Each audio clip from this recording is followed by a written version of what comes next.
اعوذ باللہ من الشیطان الرجیم بسم اللہ الرحمن الرحیم۔ باب نمبر 21 چھوٹی چٹائی پر نماز پڑھنے کا بیان۔ حدیث نمبر 381 حضرت میمونہ رضی اللہ عنہا سے روایت ہے کہ نبی صلی اللہ علیہ وآلہ وسلم چھوٹی چٹائی پر نماز ادا کرتے تھے۔ باب نمبر 22 بستر پر نماز پڑھنا۔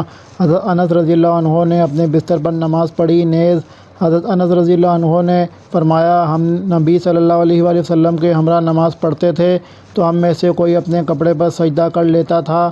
حدیث نمبر 382 نبی صلی اللہ علیہ وآلہ وسلم کی زوجہ محترمہ حضرت عائشہ رضی اللہ عنہا سے روایت ہے، انہوں نے فرمایا، میں رسول اللہ صلی اللہ علیہ وآلہ وسلم کے سامنے سوئی ہوتی تھی جبکہ میرے دونوں پاؤں آپ کے سجدے کی جگہ ہوتے۔ جب آپ سجدہ کرتے تھے تو مجھے دبا دیتے اور میں اپنے پاؤں سمیٹ لیتی، پھر جب آپ کھڑے ہو جاتے تو میں انہیں دراز کر لیتی۔ حضرت عائشہ رضی اللہ عنہا فرماتی ہیں، ان دنوں گھروں میں چراغ نہیں ہوتے تھے۔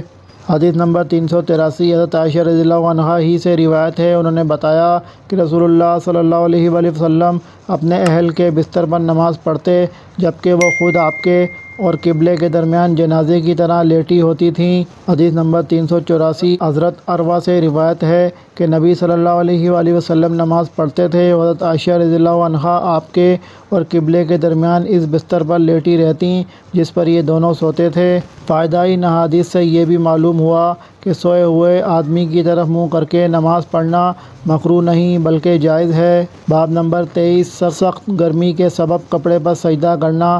حضرت حسن بصری رحمہ اللہ فرماتے ہیں، صحابہ کرام پگڑی اور ٹوپی پر سجدہ کیا کرتے تھے، نیز ان کے ہاتھ ان کے آستین میں ہوتے تھے۔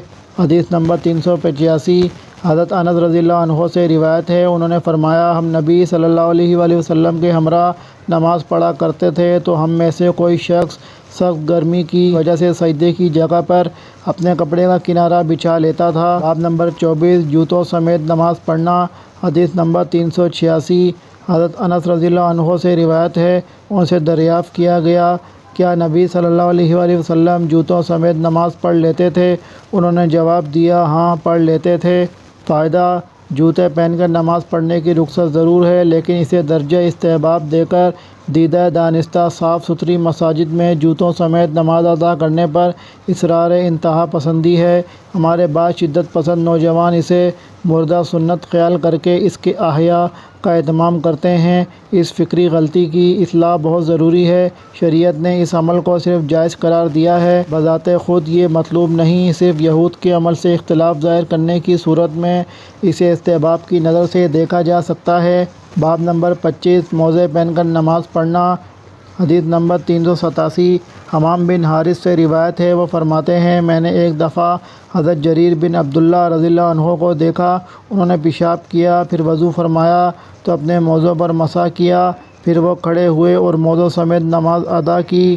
ان سے اس کی بابت پوچھا گیا تو انہوں نے فرمایا، میں نے نبی صلی اللہ علیہ وآلہ وسلم کو ایسا کرتے دیکھا ہے۔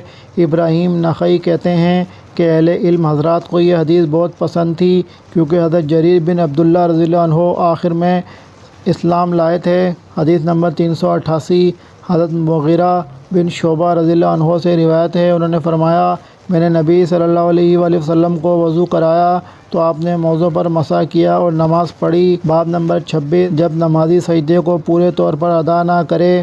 حدیث نمبر 389 حضرت حذیفہ رضی اللہ عنہ سے روایت ہے، انہوں نے ایک شخص کو دیکھا جو اپنی نماز میں رکوع اور سجدے کو مکمل طور پر ادا نہیں کر رہا تھا۔ جب یہ شخص نماز سے فارغ ہوا تو حضرت حذیفہ رضی اللہ عنہ نے اس سے فرمایا، تمہاری نماز نہیں ہوئی۔